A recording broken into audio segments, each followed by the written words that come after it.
Yeah, all right. Let's see if Bodega part 6. Seis. Part Seis. Seis. Are you ready? Drum roll. Yeah. Yeah. Okay. Bodega. Fucking born ready. Part 6. Huffing and puffing like an old-timey steam engine, Benny the orderly wheeled Bodega out onto the veranda overlooking the grounds of the prison on Pentar 9. He set the brake on the wheelchair and leant against the railings, catching his breath. Pushing this thing around was hell on his back. Phew! Okay, old-timer, here we are. Now, what are we looking for, said Benny. Bodega wheezed alongside Benny. There's a star I'm looking for, croaked the ancient convict. A star for your 300th birthday, huh? Said Benny, kneeling beside him and peering up. He glanced at Bodega, whose face was knotted with concentration. Can't see nothing, he said finally, before turning his head slowly to Benny. His eyes still had that Bodega sparkle, but he also smelled badly of urine, so it balanced out.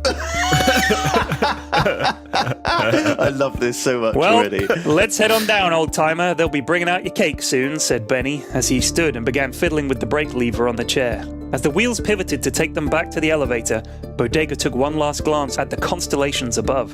There, a bright blue star, brighter than a lasgun beam. It had no place where it was, right in that area of space known as the Dark Rift, a vast area totally devoid of matter. Some said there'd been once thousands of stars and hundreds of worlds in that gap before some insane and ancient mega-war had emptied the corner of the galaxy. And now there was a star. Bodega turned to Benny. Benny, that star there, you see it? Benny looked. Yeah, I see it, man, I see it. You know what that star means? Said Bodega, smiling. Why don't you tell me, Pard? It means something, said Bodega, looking lost in the thick fog of age. Downstairs at the party, Benny left Bodega at one end of a long table while he went to get the cake. There were no guests. There was a single paper plate and a plastic fork, a napkin, a plastic cup of water. Bodega was held into the wheelchair with metal restraints at his wrists, elbows, knees, ankles, neck, and around his waist. Benny would have to feed him the cake. Benny was great. Benny was a real star. Real star, said Bodega. Then he froze. He looked at the plate, at his hands, at the fork. Then he closed his eyes. Benny re-entered the room, just in time for it to explode into a million bright white shards of light, along with Benny. Bodega was lying in what looked like a stasis pod. He was restrained in reality, just like he was in that illusory sim world he'd been stuck in. For how long? How long had he been under? He was as naked as a Quadian, a people known for being naked, and not just naked, but really in your face, think nothing of it, bending down to pick up a penny and giving you an eyeful naked. He focused hard on that corner of his brain where the implant was, the minute implant that had maybe saved his life. That implant was inserted into his brain a decade ago by his then girlfriend, Majesta. She was a psychic being of nearly limitless power who'd looked into his soul one day and decided that actually it wasn't her, it was him, and they should break up. She took his dog, convincing it telepathically that she would be the better owner.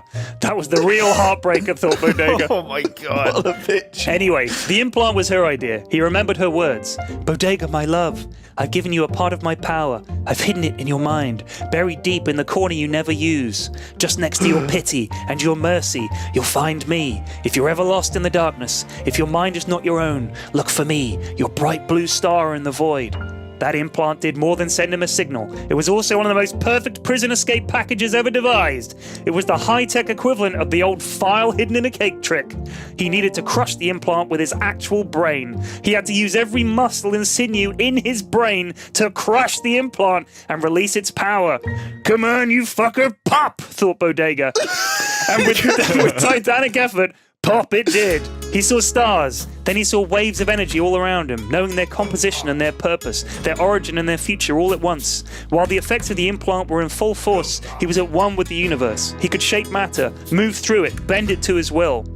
He melded right up out of the pod, hanging in the air like some deity, and orderly working the night shift dropped his cup of synth tea and ran out of the room screaming.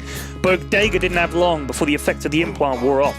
He could sense his ship about 200 meters below him, and he pivoted in the air and dived straight down, through the decks of the station. He realized he was now on.